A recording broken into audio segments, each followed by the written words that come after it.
Hola a todos, bienvenidos al canal. Hoy vamos a contar una historia que va mucho más allá del fútbol.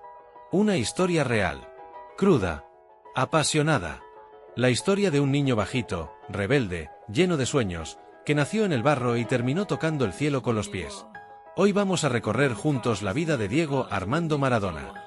Desde las calles de tierra en Villa Fiorito hasta levantar la Copa del Mundo en el Azteca.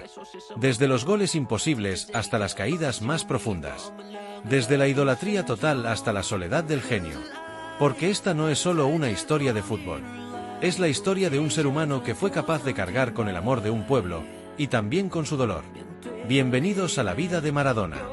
Villa Fiorito, Argentina. 30 de octubre de 1960. Un barrio pobre del conurbano bonaerense, calles de tierra, casas humildes, niñez entre carencias y sueños.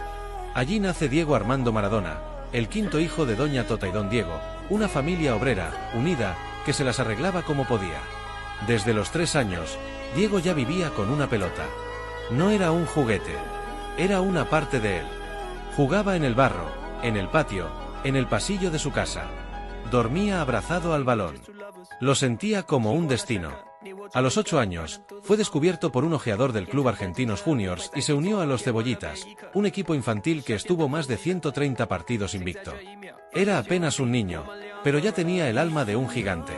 El 20 de octubre de 1976, con 15 años, debuta en la primera división del fútbol argentino. Camiseta 16. Primer partido. Primer caño. En la primera pelota que toca, deja a todos boquiabiertos. Diego no era una promesa. Era una revolución. 5 años después, cumple el sueño de su vida, fichar por Boca Juniors, el club de sus amores. Gana el torneo metropolitano en 1981. Se convierte en ídolo popular. Y en cada cancha, la gente corea su nombre. No solo por lo que hacía con la pelota, sino por lo que significaba, el chico pobre que se atrevía a desafiar al sistema. En 1982, tras el Mundial de España, ficha por el FC Barcelona. Llega como la gran estrella del fútbol mundial. Pero en el Barça vive una etapa difícil. Sufre hepatitis, una fractura de tobillo, conflictos internos y agresiones externas. Aún así, gana una Copa del Rey y una Supercopa. Pero Diego necesitaba otra cosa. Algo más visceral.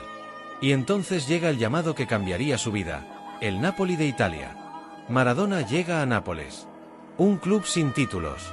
Una ciudad marginada. Una tierra empobrecida por la indiferencia del norte italiano. Y entonces, lo imposible sucede. Con Maradona como líder absoluto, Napoli gana su primera Serie A en 1987. Luego repite en 1990. Suma una Copa Italia, una Supercopa y una Copa UEFA. Pero lo más importante no fue lo que ganó, sino lo que representó. Diego unió a un pueblo. Le devolvió dignidad. Se convirtió en un dios pagano. En una religión. Los murales lo mostraban con la aureola. Las madres lo nombraban como a un santo. Pero al mismo tiempo, la presión crecía. Los excesos. Las adicciones. Los vínculos oscuros. La fama lo devoraba. Y aún así, seguía brillando. Y entonces, llegó el Mundial de México 1986. El torneo que convirtió a Maradona en leyenda. Fue capitán, líder, estratega, guerrero. Contra Inglaterra, en cuartos de final, escribió la página más icónica del fútbol. Primero, el gol con la mano de Dios. Luego, el mejor gol de la historia, 60 metros de corrida, dejando a 6 ingleses en el suelo. El gol del siglo. Argentina se coronó campeona del mundo. Y Diego, se convirtió en eterno. En 1990, llegó a otra final del mundo. Esta vez en Italia, contra Alemania. Con la rodilla rota, Diego lo dio todo. Pero Argentina perdió. Y él lloró desconsolado al final. En 1994, en Estados Unidos, vivió el final más triste. Tras marcar un golazo a Grecia, dio positivo en un control antidoping. Fue expulsado del torneo. Y el mundo lo vio gritar con los ojos desorbitados.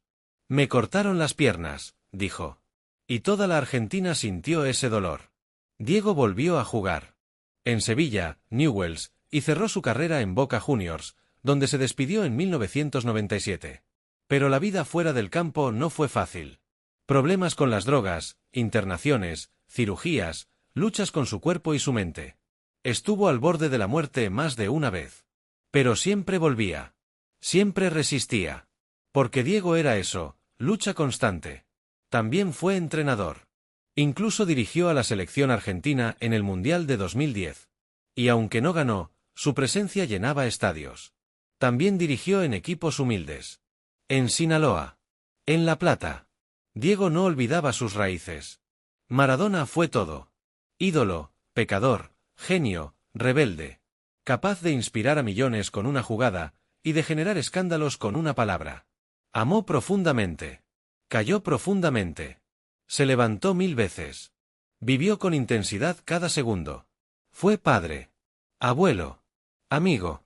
Capaz de darlo todo por alguien. Y también de destruirse por dentro. No fue perfecto. Fue humano. Y por eso fue tan grande. El 25 de noviembre de 2020, a los 60 años, Diego Armando Maradona murió de un paro cardíaco. La noticia paralizó al mundo.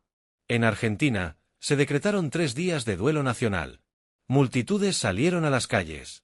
En Nápoles, lloraron como si hubiera muerto un dios. Porque eso fue Diego, un símbolo global. Una figura que trascendió el fútbol. Un espejo de nuestras propias contradicciones. Hoy, su imagen sigue viva. En murales. En tatuajes. En canciones. En banderas. En cada chico que juega en un potrero. En cada zurda que sueña con hacer magia. Maradona no fue un jugador más. Fue un fenómeno social. Fue cultura popular. Fue un capítulo inmenso en la historia argentina y del mundo. Porque Diego no solo jugaba al fútbol. Lo redefinía. Lo convertía en arte. Lo transformaba en épica. Gracias por acompañarme hasta el final.